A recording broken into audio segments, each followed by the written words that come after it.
മലപ്പുറത്ത് വീട്ടിലെ പ്രസവത്തെ തുടർന്ന് യുവതി മരിച്ച സംഭവത്തിൽ ഭർത്താവിനെതിരെ നരഹത്യാ കുറ്റം ചുമത്തി. ഇയാളെ ഇന്ന് കോടതിയിൽ ഹാജരാക്കും. ഇന്നലെ പെരുമ്പാവൂരിലെ ആശുപത്രിയിൽ നിന്ന് മലപ്പുറം പോലീസ് സിറാജുദ്ദീനെ കസ്റ്റഡിയിലെടുത്തിരുന്നു. വീട്ടിലെ പ്രസവത്തെ തുടർന്ന് യുവതി മരിച്ച സംഭവം മനഃപൂർവ്വമായ നരഹത്യ തന്നെയെന്ന് ആരോഗ്യവകുപ്പ് മന്ത്രി വീണ ജോർജും പറഞ്ഞു. അസ്മ അഞ്ചാമതും ഗർഭിണിയായത് ആരും അറിഞ്ഞില്ല.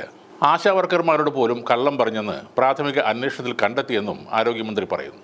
കേരളത്തിൽ 1 ലക്ഷം പ്രസവം നടക്കുമ്പോൾ 19 അമ്മമാരാണ് മരണപ്പെടുന്നത്. 19ലേക്ക് എത്തിയത് വലിയ ഒരു പ്രയത്നത്തിലൂടെയാണെന്നും മന്ത്രി പറഞ്ഞു. കഴിഞ്ഞ ദിവസമായിരുന്നു മലപ്പുറം ചട്ടിപ്പറമ്പിലെ വാടക വീട്ടിൽ അസ്മ ഒരു ആൺകുഞ്ഞിന് ജന്മം നൽകിയത്. അസ്മയുടെ 5ാമത്തെ പ്രസവമായിരുന്നു അത്. പ്രസവ സമയത്ത് തന്നെ അസ്മ അസ്വസ്ഥത പ്രകടിപ്പിച്ചിരുന്നു. എന്നാൽ ആശുപത്രിയിൽ എത്തിച്ച് വേണ്ട ചികിത്സ നൽകാൻ ഭർത്താവ് സിറാജുദ്ദീൻ തയ്യാറായില്ല.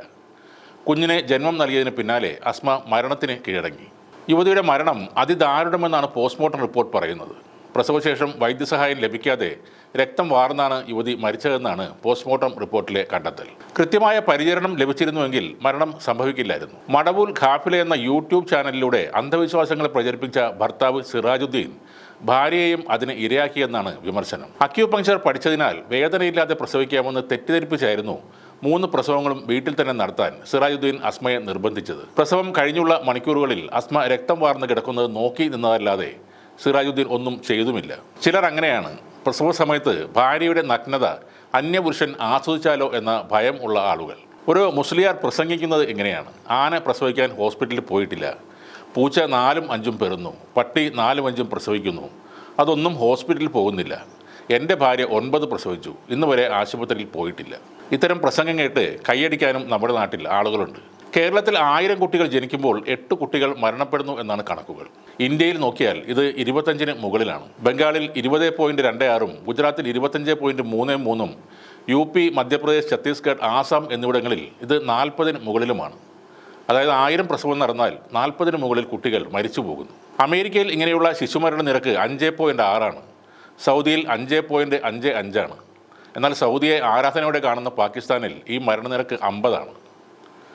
കൃത്യമായ മെഡിക്കൽ സപ്പോർട്ടോ ആശുപത്രികളിലെ ലഭ്യതക്കുറവോ എല്ലാമാണ് ശിശുമരണ നിരക്കിൻ്റെ മുഖ്യ കാരണം. ചിലയിടത്ത് ദാരിദ്ര്യവും ഒരു കാരണമാണ്. മലപ്പുറത്ത് സ്ഥിരതാമസമാക്കിയ ഉസ്താദ് കാരണം അയാളുടെ ഭാര്യയ്ക്ക് പ്രസവം വീട്ടിൽ നടത്തേണ്ടി വരികയും മരണം സംഭവിക്കുകയും ചെയ്തു എന്ന് കരുതി മലപ്പുറത്ത് ഇത്തരത്തിൽ മരണം കൂടുതലാണെന്ന ഒരു വാദവുമുണ്ട്. അത് തെറ്റാണ്. സർക്കാരിൻ്റെ കണക്കുകൾ അനുസരിച്ച് തിരുവനന്തപുരവും കോഴിക്കോടുമുള്ള ശിശുമരണ നിരക്ക് സംസ്ഥാനത്തെ ആവറേജിനേക്കാൾ മുകളിലാണ്. സംസ്ഥാനത്ത് ശിശുമരണ നിരക്ക് ഏറ്റവും കുറവുള്ള ജില്ല കൊല്ലമാണ്. ഏറ്റവും കുറഞ്ഞ ശിശുമരണ നിരക്കുള്ള ജില്ലകളിൽ ഒന്നാണ് മലപ്പുറം. മലപ്പുറത്തെ നിരക്ക് 3.04ആണ്. ഏറ്റവും കുറഞ്ഞ കൊല്ലത്ത് 1.38ആണ്. പലപ്പോഴും വീട്ടിൽ പ്രസവം നടത്താൻ ആഹ്വാനം ചെയ്യുന്നവർ മീശ ഷേവ് ചെയ്ത് കളഞ്ഞ ചില ആളുകളാണ്. അവർ മീശ മാത്രമല്ല, കൂട്ടത്തിൽ തലച്ചോർ കൂടെ കളഞ്ഞ ആളുകളാണ്. ഇത്തരം ആളുകളെ അകറ്റി നിർത്തുക.